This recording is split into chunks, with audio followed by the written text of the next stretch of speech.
Ce programme vous est offert par Illico Cash.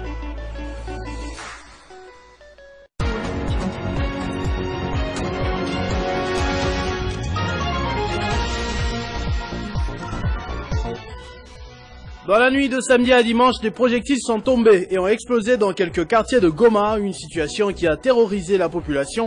À en croire le témoignage de Mario Ngavo, président de la société civile de Goma, que vous suivrez dans ce journal. Entre-temps, l'armée congolaise a reconquis Mambasa, qui était sous contrôle des rebelles il y a une semaine.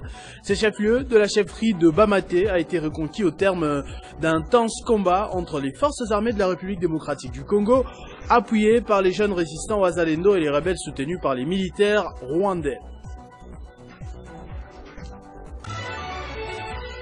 On mettra fin à la folie transgenre. Déclaration de Donald Trump ce dimanche. Il s'agira d'une de ses premières actions en tant que président de la République en janvier. Le président élu considère son investiture comme un jour de libération pour les États-Unis.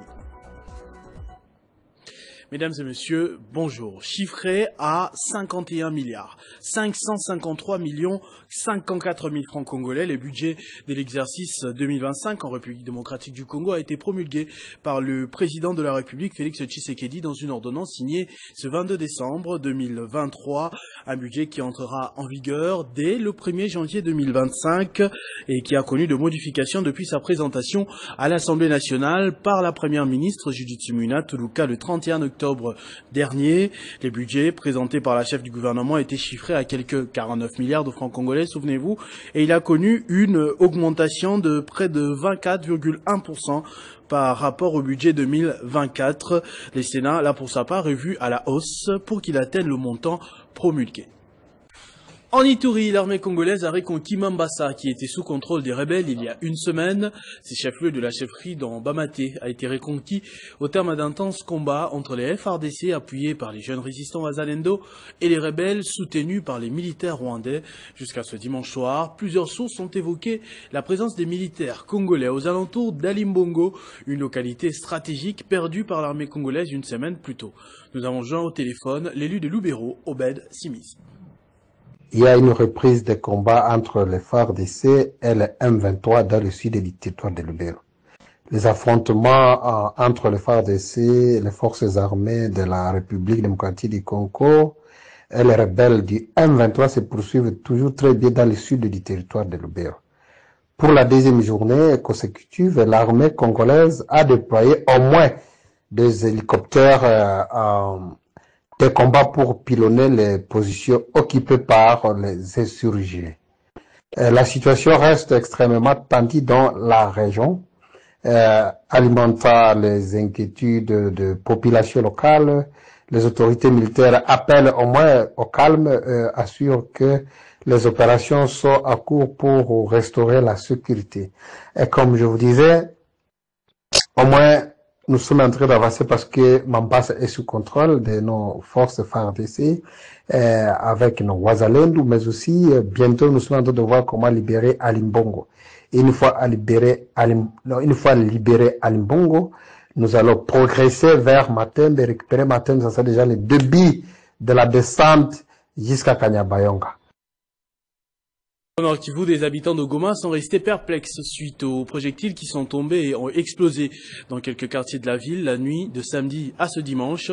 Ces obus ont causé des dégâts à 4 endroits différents de Goma. La société civile signale que la situation est préoccupante et recommande la vigilance à la population locale. On écoute à ce sujet cette fois Mario Ngavo, président de la société civile de Goma. La nuit du 21 au 22 décembre 2024, autour de 21h et 22h, certaines bombes ont été larguées, n'est-ce pas, dans les coins stratégiques de la ville de Goma.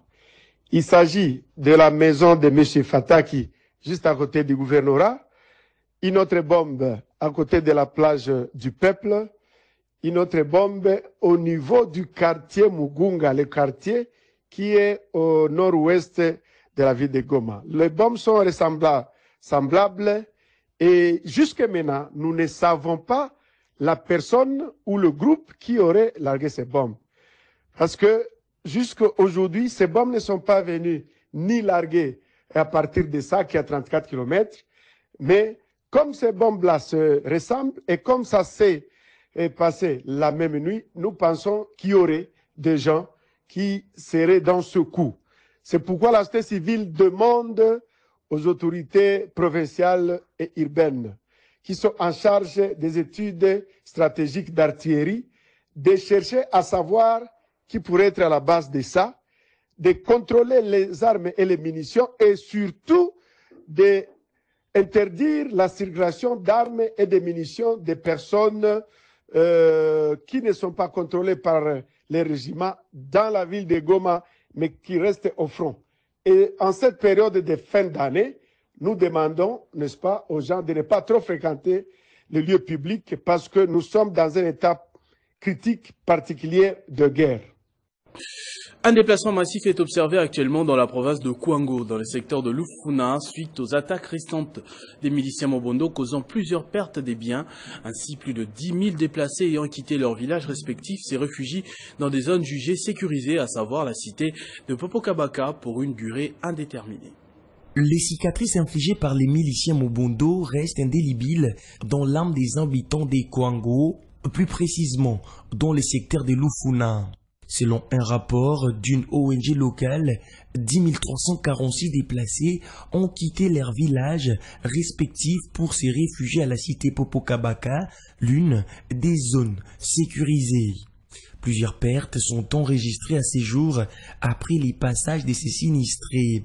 150 habitations incendiées, 5 ponts détruits, ainsi qu'un pillage méthodique des locales. Dans ces camps des déplacés, 2870 enfants, plusieurs femmes enceintes, sont également enregistrés. Un bilan de 117 blessés, 170 morts depuis les regains des violences dans cette région. Une psychose généralisée paralyse totalement toute activité économique et sociale, plongeant les habitants dans une situation de désolation. Les forces armées demeurent dans la lutte continue pour garantir la paix et la sécurité dans cette partie de la République.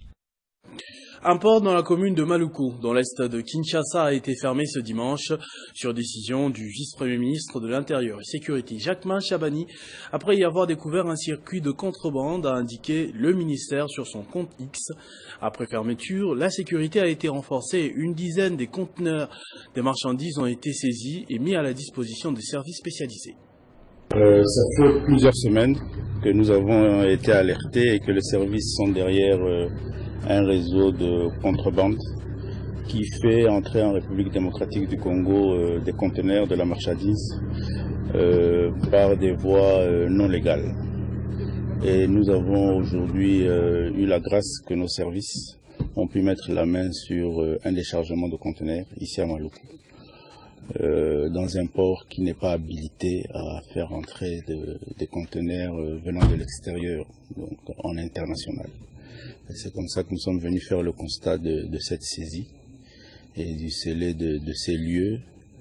Et ça nous permet aussi d'encourager tous nos services qui font leur travail de bien le faire et d'aller encore plus loin pour dénicher tous ces réseaux et mettre fin à cette insécurité financière et sécurité aussi des personnes, sécurité politique qui touche notre pays. Donc on encourage les services, les différents services qui sont sur ce dossier à aller jusqu'au bout et à neutraliser cette contrebande.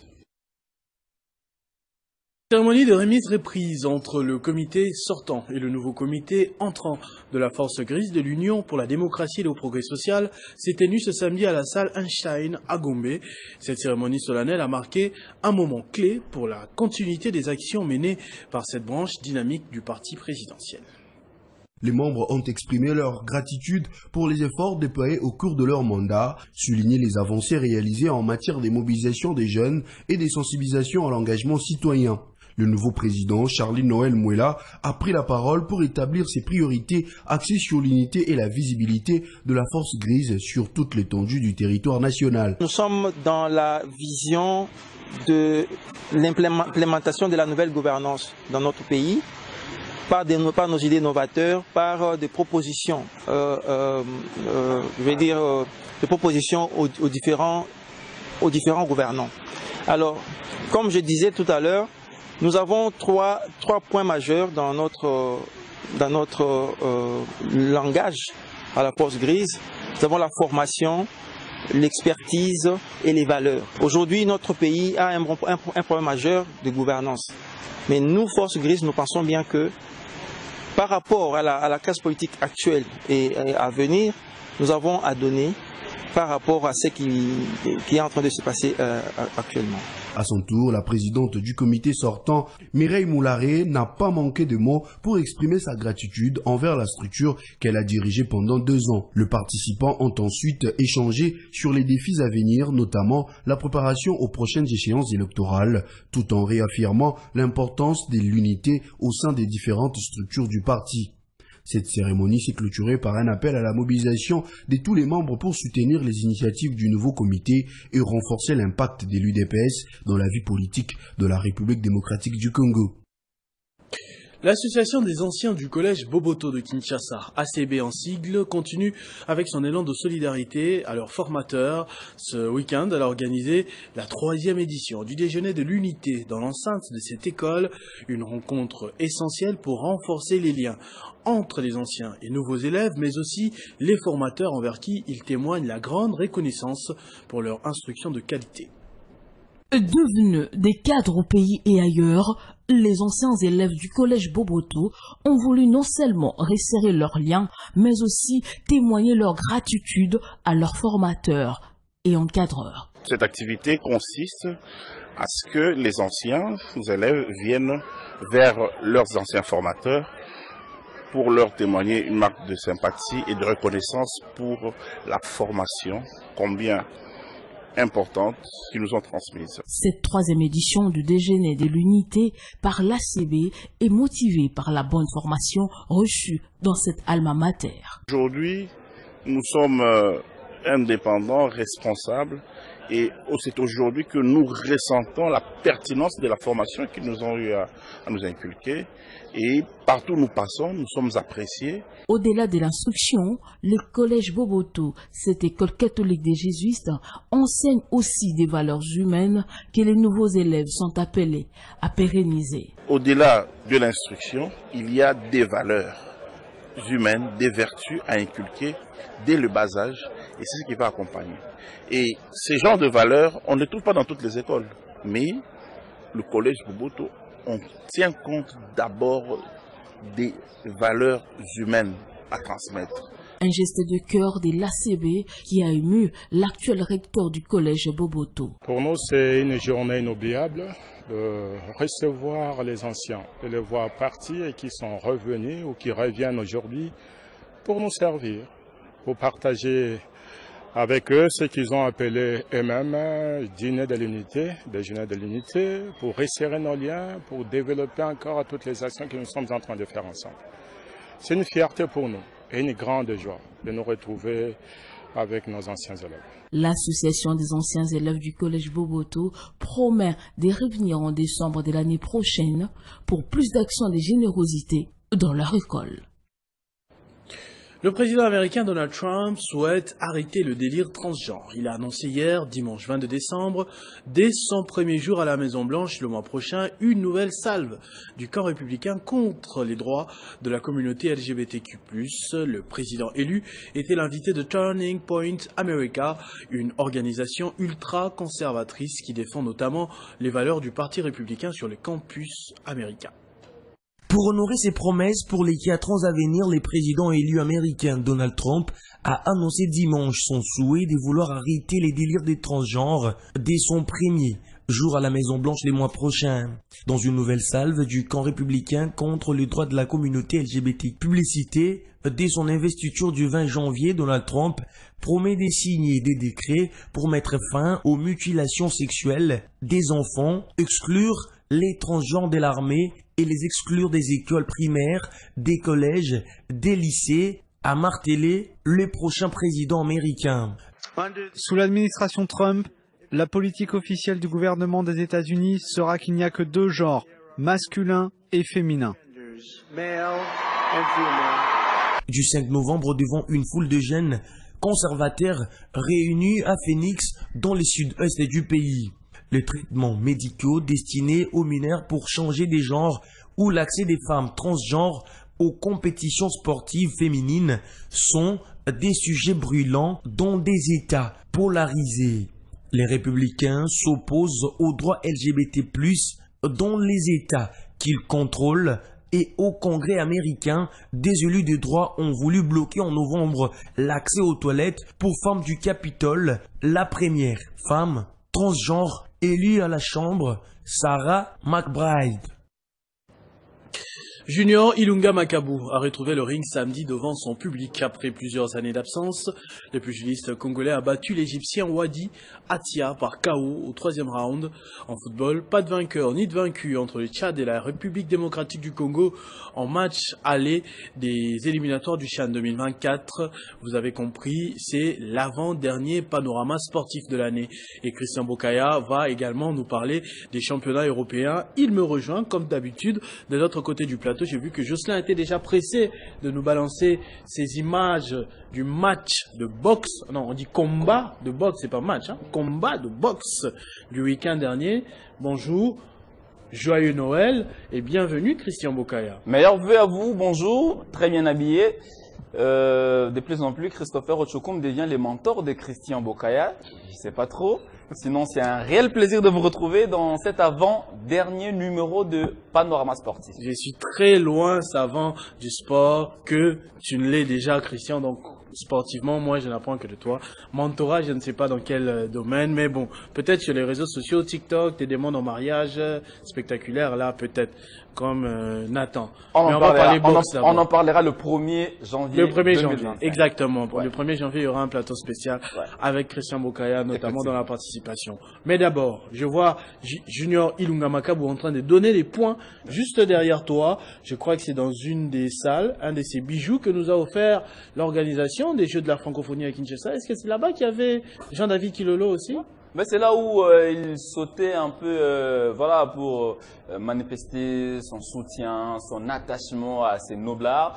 La boxe. Jean-David Kilolo était dans tous ses états le samedi dernier, c'était samedi, au gymnase jumelé du stade de Marseille de la Pentecôte. Alors vous avez parlé d'un retour, il s'agit bien sûr d'un retour gagnant du boxeur congolais Junior Ilunga Makabu qui était battu, rappelez-vous, le 23 février 2023 par Jacques Badou et avait par la même occasion perdu sa ceinture de champion du monde de la WBC. Samedi, le pugiliste congolais s'est relancé de la plus belle de manière en terrifiant l'Égyptien Wadi Atia au 3e round alors que l'Égyptien semblait maîtriser Junior Ilunga Makabu. On le voit d'ailleurs en image. À l'issue de ces combats, Makabu avait gagné la ceinture WBC par abus. Le caméraman là derrière, il n'a pas peur que ça saute sur lui? Généralement, c'est comme ça. Les combats de boxe sont filmés comme ça. Mais il doit être en bonne santé. Imaginez, c'était Glody Matou là-bas. Allez, pas de polémique, Christopher, je continue. Il devrait maintenant maintenir cet élan ou livrer 1 ou 2 combats avant d'aller à la conquête de la ceinture mondiale de la WBC. Il s'est dit d'ailleurs prêt à affronter Canelo Alvarez, le redoutable boxeur mexicain. Moi, je voudrais qu'on revoie en tout cas cette ambiance. C'est qu'a été l'ambiance dans ces gymnases. C'était bien sûr en présence du père biologique de Junior Ilunga Makabu, qui est bien sûr un chef coutumier. Suivant.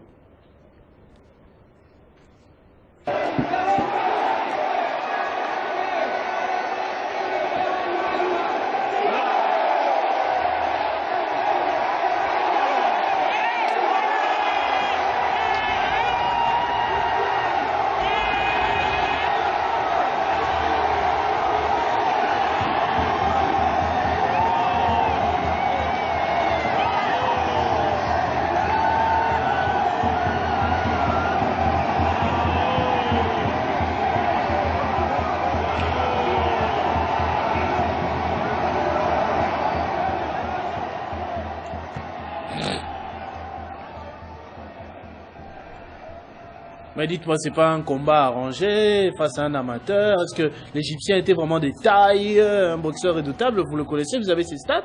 Ouais, c'est un boxeur. Je crois qu'il a livré, c'était son 11e combat ou je crois son 12e combat. Sur les 11 livrés, il en a remporté 10. une seule défaite, c'est un Égyptien, mais qui vit au... Et qui est le monsieur? Ah, c'est lui le chef coutumier. Le papa. Ah, mais il y a même des traits. Hein. Junior Ilunga Makabu. Voilà, c'est un boxeur professionnel, déjà il faut le dire, c'est pas un combat arrangé, parce que dans ce combat, si vous avez bien suivi l'extrait que j'ai balancé, vous allez voir que Makabu était en difficulté. Quand même, hein. Voilà, il était en difficulté, sauf que Makabu avait géré son adversaire qui avait beaucoup dépensé en termes d'énergie. Et voilà, quand le crochet est venu, il n'a pas pu résister, il est tombé. Voilà pourquoi il avait perdu ce combat, mais ce n'était pas un combat arrangé, puisque Makabu, depuis toujours, nous a gratifié du beau spectacle, que ce soit à Kinshasa même, en dehors du pays. Très bien, on était déçus de le savoir perdant hein, dernièrement. Il a un tout petit peu sombré. Vous avez dit combien de temps après il retrouve le ring? Son dernier combat, c'était le 23 février 2023, plus d'une année après. Il revient en forme, on voit qu'il n'a pas perdu de réflexe, il n'a pas pris de ventre ou quoi que ce soit, en pleine forme. Mais il est encore loin de son vrai niveau. Son prime. Ouais, son prime, voilà. On espère qu'il va le retrouver. En tout cas, il a le soutien des Congolais qu'on voit tout excités dans la salle là, sans oublier Jean-David Kilolo. Ouais. Toujours en boxe, Usyk bat Fury et reste champion incontesté des poids lourds. Christopher, ça a été un combat équilibré, mais Usyk a fini par prendre les devants au point en battant bien sûr le boxeur anglais Tyson Fury dans le remake de leur bataille du 21 décembre à la Kingdom Arena. C'était bien sûr en Arabie Saoudite dans la nuit de samedi à dimanche. Le boxeur ukrainien est devenu définitivement le maître des lourds en s'imposant au point sur décision unanime de juge au terme du 12e round. Soit 116 contre 112. Avec cette nouvelle victoire, Alexander Usyk n'a plus rien à prouver. Il conserve ses ceintures et reste invaincu en 23 combats. Son prochain duel devrait avoir lieu face à Daniel Dubois, alors que Tyson Fury, de son côté, n'est pas prêt pour la retraite. Et on attendra voir, c'est que les combats Dubois et Usyk devra bien sûr nous gratifier en termes de spectacle, Christopher. Très hâte de voir cela. On va maintenant au foot hein, avec moins de violence. Éliminatoire CHAN 2024. La République démocratique du Congo a d'abord ramené un nul d'Abidjan. Et ça a été bien sûr face au SAO du Tchad au stade Alassane Ouattara de Bimpe. Nous sommes là bien sûr en Côte d'Ivoire. Les deux pays se sont quittés à Port-Ségal, soit sur le score d'un but partout. Pourtant, les Congolais allumaient la première mèche à la 19e minute. C'est le nouveau maillot, minute. Ouais, c'est un des maillots de la RDC. Même pour l'équipe A-Prime. Oui, okay. Sauf qu'avec le senior, les seniors. Je les ai jamais vus comme ça. Bon, pas encore, mais c'est un des maillots présenté bien sûr par Umbro lors de la présentation officielle de maillot de Léopard de la RDC. Pourtant, les Congolais, je les disais tantôt, allumaient la première mèche à la 19e minute. C'était bien sûr par le truchement de Oscar Kabouit avant que Saï ne remette les pendules à l'heure. 8 minutes plus tard, un but partout, score à la pause. Au retour de vestiaire, le score restera intact jusqu'au coup de sifflet final et tout se jouera lors de la manche retour déjà ce samedi au stade de Marcyr de la Pentecôte. On écoutera les deux sélectionneurs, mais également les réactions des joueurs congolais lors de l'édition vespérale à 19h45. Ce sera bien sûr avec Christian Bokaya. Très bien, Christian Bokaya qui parle de lui à la 3e personne. Illuco Cash Ligue 1, Lupopo termine la manche aller en beauté. DSMP s'offre le derby fratricide, c'est-à-dire les anciens frères. Ils sont toujours frères. Non. On en parlait d'ailleurs avec vous. Bon, mère et fille apparemment. Mère et fils. Les deux. En tout cas, dans une situation compliquée. Le Renaissance du Congo est les fruits des entrailles du Daring. Exactement. Et le FC Renaissance qui s'est encore scindé en FC, OC, voilà. DSMP. Donc, après, là d'ailleurs, je vois c'est écrit OCR. Ouais, OCR, ça veut dire l'Olympique Club Renaissance du Congo. C'est pas FC. Il y a aussi FC qui joue la Ligue 2. FC est resté avec Mukuna et l'OC c'est avec Willy Kindembe. Okay. Alors monsieur, on va parler de ces derbies. Le Daring Club Motema Pembe a renversé l'Olympique Club Renaissance du Congo. C'était bien sûr dans le derby bouillant de Kinshasa sur le score de 2-1 mené dans ce match. À la 17e minute après l'ouverture du score par Glody Mambembe, les Immaculés vont réagir à la 21e minute de jeu grâce à Willy Kiwa et c'est Eloko Nzurama qui va marquer le but du break à la 79e minute. Bien avant ce match, New Jack avait battu petitement Ange Vert Et voilà ce qu'on pouvait dire bien sûr concernant les résultats de matchs joués bien sûr dans le groupe B. Et puis dans le groupe A, le FC Saint-Éloi, Lupopo a fini en beauté la manche aller en étriant l'US Panda B52 sur le score de 3-0.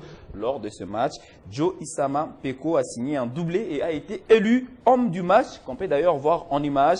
Autant pour Efoloko Nzulama du Daring Club Motema Pembe qui avait reçu ses prix d'homme du match. C'était bien sûr après son but victorieux marqué à la 79e minute de jeu. Très bien, on va terminer comme d'habitude avec l'Europe. Christian Bokaya, vous remarquez que l'Atlético Madrid est en train de trôner lors de cette 13e année consécutive dirigée par Diego Simeone. Je parle d'Atlético Madrid, alors que Manchester City est en train de traverser ce cauchemar, les yeux ouverts. Effectivement, Manchester City traverse une période de vache maigre. Les Sky Blues ont de nouveau été battus 2-1 par Aston Villa. Gabriel Jesus qui a signé un doublé lors du succès 5-1 devant Crystal Palace. Au classement, les Gunners sont 3e avec 33 unités, soit à 6 longueurs du leader. Et on va quitter l'Angleterre pour nous rendre bien sûr en Allemagne et parler de la Bundesliga où le Bayern Munich va fêter en toute tranquillité en cette fin d'année. Les Bavarois ont laminé Leipzig 5-1 à Arena Allianz, j'y arrive, grâce notamment à Jamal Musiala. Les images ne suivent pas parce qu'on est encore en première ligue. Bon, un petit raté. Ah, là maintenant on est en Serie A. En Serie A. Alors retenez qu'en Bundesliga, le Bayern Munich a écrasé bien sûr la formation de Leipzig 5-1 en Italie. La bataille, puisqu'on y est presque, la bataille entre Atalanta et Empoli était rude, Christopher, mais au finish, c'est retour en club en France. Cette fois-ci, on a joué pour les comptes de la Coupe et le Paris Saint-Germain qui s'est qualifié en 16e de finale. C'était bien sûr face à Lens, à l'issue de la séance de tir au but à la fin du temps réglementaire et aux prolongations. Les scores étaient bien sûr d'un but partout. En Espagne, pour boucler complètement la boucle, le champion est surpris par... Voilà, il ne finira donc pas l'année premier. Non, pendant qu'il... Et même pas deuxième. Non, troisième. Alors qu'ils pressaient pour chercher cette victoire aux ultimes times, ils ont été surpris par Sorloth qui a permis bien évidemment aux Colchoneros de l'Atlético Madrid de pouvoir prendre 3 points. Il est trôné. Je le disais, c'est la première fois qu'ils puissent battre Barcelone à domicile. Diego Simeone en 13 ans. Ouais, en 13 ans. Et puis avec ce système-là, c'était beaucoup plus défensif. Ils ont profité des contre-attaques pour marquer. Cholisme. Ah, vous êtes espagnol? Non, mais je suis bien cultivé. Merci. C'est pourquoi je disais que Christopher Ochokoum est devenu le mentor de Christian Bokaya. Un peu comme Glody Matoula qui, bon, depuis un temps, n'est pas... Bon, j'ai fait la réticence. Merci beaucoup, Christopher. Qui n'est pas? Non, j'ai fait la réticence. Je voulais sortir un mot et puis j'ai... Voilà. Merveilleux à Dieu, merci. Et Glody Matoula qui nous accompagne sur ce plateau. Merci. Joyeux Noël à eux. Voilà. Merci. C'était tout pour le sport. On va laisser la place à Benjamin Moudiata pour la revue de presse. Mais avant, d'abord le rappel des titres. Merci Christopher.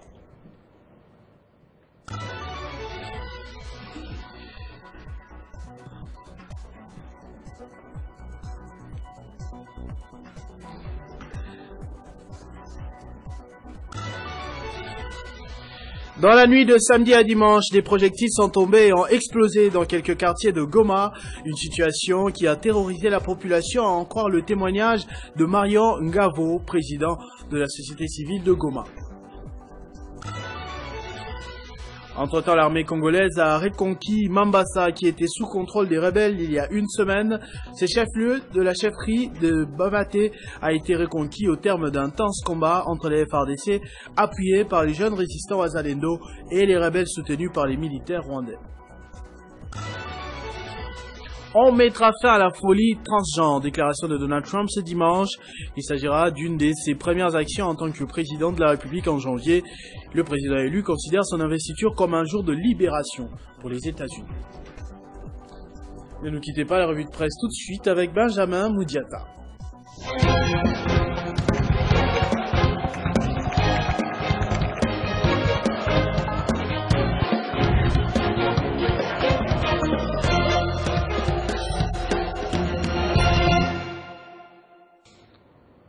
Mon collègue qui va me rejoindre de l'autre côté du plateau pour la revue de presse. Bonjour et bienvenue Benjamin. Bonjour à vous Christophe Orochokoum et bonjour à tous mes Hervé. Deux sujets pour votre revue de presse. D'abord, ce conflit Kinshasa-Kigali. Félix Tshisekedi qui a réitéré sa décision de ne pas négocier avec les M23. Bien évidemment, Christopher, le président Félix Tshisekedi maintient le refus de négocier avec le M23, le groupe rebelle, et l'a d'ailleurs réitéré le samedi devant les membres de sa famille politique, l'Union sacrée de la nation, mais le fait continue de créer des questionnements au sein de l'opinion sur l'avenir de la situation dans l'Est de la République démocratique du Congo. Une question est posée en gras et à la une du journal Echo News, tel que vous pouvez lire d'ailleurs avec moi au grand écran. Pas négocier avec le M23, Tshisekedi enterre-t-il le processus de Luanda? C'est là bien évidemment après l'échec de la tripartite. Dans les colonnes intérieures de cet article, le chevalier de la plume constate deux choses d'abord. D'abord le souverainisme de Félix Tshisekedi et après le conflit qui continue à devenir inconciliable. Conséquence, Joao Lourenço qui se retrouve face à un casse-tête diplomatique et le processus de Luanda qui s'enlise. Quoi qu'il en soit, poursuit le journal, en refusant toute interaction avec le M23, Félix Tshisekedi envoie un message clair, la souveraineté de la République démocratique du Congo est non négociable. N'est pas négocié avec le M23, sans puissance de feu, Tshisekedi une marge de manœuvre limitée. C'est le sujet à la une du journal Congo Nouveau. Pour ce journal, Christopher, refuser de négocier avec les rebelles qui sont supplétifs de l'armée rwandaise, c'est bien, mais il faut se rassurer si on peut tenir longtemps. Dans les corps de son article, ce média souligne qu'en refusant de dialoguer avec le M23, Kinshasa semble être convaincu que le mouvement rebelle à majorité Tutsi porte un agenda de Kigali. D'ailleurs, les rebelles du M23, appuyés par l'armée rwandaise, se sont emparés de plusieurs sites miniers, notamment celui de Rubaya, où il y a des gisements d'or et de coltan. Ainsi, Félix Tshisekedi a eu tout à gagner en remaniant son armée pour faire face à l'avancée de M23. Le deuxième sujet, c'est à l'international, plus précisément en Afrique, avec le Tchad, qui demande le retrait des troupes françaises de son territoire d'ici le 31 décembre. Justement, Christopher, les médias en parlent depuis le début du week-end d'ailleurs, qui vient de s'achever jusqu'à ce matin. Le Tchad exige le départ anticipé de l'armée française. C'est le titre à la une du média en ligne Africa News, par exemple. Ce média souligne en fait que c'est une situation qui a pris de court la France, qui préparait le retrait effectif de ses troupes au sol du Tchad, à partir de la semaine prochaine. Malheureusement, l'armée a été surprise par un communiqué du Tchad exigeant le retrait total des effectifs de sa base de N'Djamena pour le 31 décembre prochain. Pour le média français France24.fr, qui titre Tchad, 120 soldats français ont quitté N'Djamena dans les cadres du désengagement militaire. C'est une nouvelle étape qui a été franchie dans les désengagements militaires de la France au Tchad. Plus d'une centaine de soldats ont quitté le pays. Et le journal Le Monde, qui a aussi abordé ce sujet, Christopher, a présenté plutôt une réflexion selon laquelle la France a déjà été contrainte d'évacuer ses troupes du Mali, du Burkina Faso et du Niger en 2022 et 2023, après l'arrivée au pouvoir des militaires qui se sont rapprochés un tout petit peu plus de Moscou. Le Sénégal a de plus fait part de son souhait de voir la France fermer ses bases militaires sur son sol. La décision de N'Djamena de dénoncer l'accord de défense avec son vieil allié a pris Paris de court, alors que l'influence d'autres puissances, notamment la Russie, croît au Sahel. Voilà tout pour la revue de presse de ce lundi, Christophe Orochokoum. Merci beaucoup Benjamin Moudiata pour tous ces titres. Et comme je disais à Christian Boucalet tout à l'heure, joyeux Noël, mais on veut à vous aussi. Merci, je vous le réitère. À tous et à toutes, merci de votre attention soutenue. Restez fidèles au programme de votre chaîne Télé 50. Vivez heureux, vivez 100 ans, mesdames et messieurs.